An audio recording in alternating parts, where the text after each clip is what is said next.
Welcome to our directions for our modified DBQ assignment this week.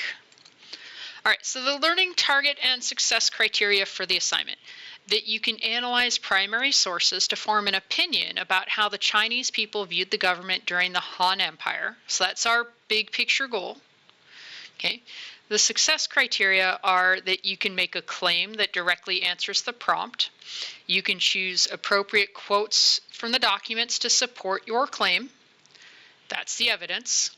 And you can explain how the quote supports your claim. That's the reasoning. And then also that you can provide appropriate background information to help readers understand the time period that you are talking about. So the assignment itself, you're going to create what's called a one-pager in answer to the question, how did the Chinese people think of the government during the Han Dynasty? And a one-pager, if you're not familiar with that term, uses colors, pictures, and text to discuss a topic. So it's a little bit like those visual notes that I had you try earlier in the year. Okay, but we're not taking notes with it. We're using it to answer a question. So what are you going to have to include on this? You're going to have to include the question itself, and that should be at either the top or the bottom of the page, so it should be easy to find and identify. You need a claim that answers the question. You need evidence in the form of quotes from the primary sources to support your claim, and you must include a quote from each document. You may also include quotes from your textbook if you choose to do so. That is not required, okay, but you may do that if you choose to. Some reasoning that explains how each piece of evidence supports your claim. Some background information. Okay, so just tell me what kind of government the Han Empire had, and how everyday people experience that government. How did they interact with it? Okay, and just to give you some modern examples of the ways people here in the US interact with their life, so I make sure you understand that question. Right now, for example, you're interacting with the government by going to school, right? So by watching this video, that's interacting with the government because I'm a government employee. People interact with the government by paying their taxes. When you sell property, you have to go in and register the sale. So you're interacting with the government that way, right? Household property. So like if I sold my house and my land, I should say, or if I sold my car. It's not like if I sold my pencil to my neighbor, kind of little bitty things, but bigger pieces of property. Right? You interact with the government if the police pull you over. You are interacting with the government when you go to the library and a librarian helps you out. Okay? Or if you go to City Hall. Those are all ways that people today interact with the government. Hopefully you were able to find some similar kinds of examples in your reading about the Han Empire. And then last but not least, for each piece of evidence, a picture or a symbol, it's entirely up to you whether it's a picture or a symbol for that piece of evidence. Okay, so what's it going to look like? It's going to look kind of like this. It's going to look kind of like this. Okay, and you can see this scholar did some bullet points, right? They called their claim a thesis statement, but it's really the same thing. And then you've got evidence and reasoning right here and pictures. Okay, so something kind of like that. Something kind of like that. So some other things worth knowing about this. You can do it handwritten like the poster, okay? Or you can type it out, and I don't actually care which you choose. If you're going to type it, a program like Microsoft Word or Publisher works great, or their Google equivalents, or as long as I can open and read it, you're welcome to use an online program, okay? Pictures. Pictures can be hand-drawn if you like to draw. Some kids do and would do that all day if they had the option. If you do, go for it. If you don't, take them from online. Okay. Just cite your sources. Tell me where you got the pictures from if they're not original work. Okay.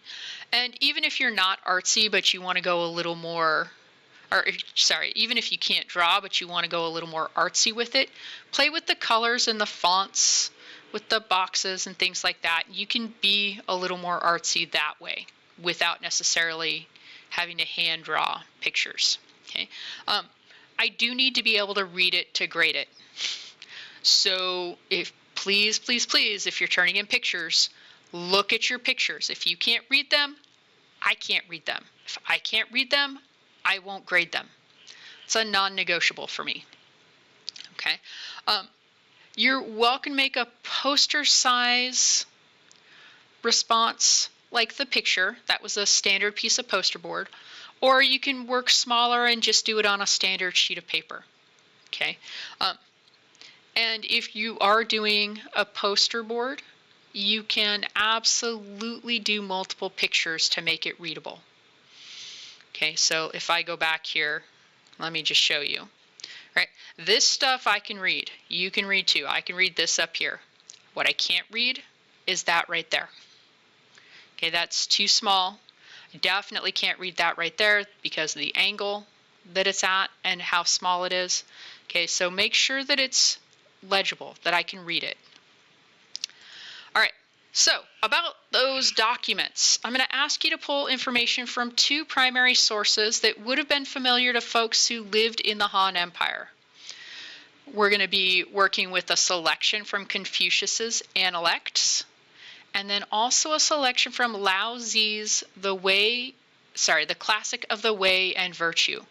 And these are two very important Chinese philosophers whose works were in wide circulation during the Han Empire.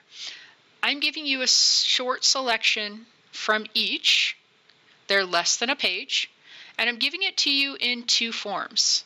The original translated text, which I recorded so you could hear it, if that will make it easier for you to understand it, and what I'm calling a no fear version, which I put into modern English and should be easier to understand as you're reading. And let me show you really quickly what I'm talking about. This is the original version right here for Lao Zi. Okay, and then directly across, you'll see that there's the no fear version. So I took this paragraph right here on my left, turned it into something you should be able to understand on the right. And I did that one for one with both documents. Okay. When you are quoting for your one-pager, you must quote from the original version. Okay. The no fear version is just so that you understand what you're reading and quoting.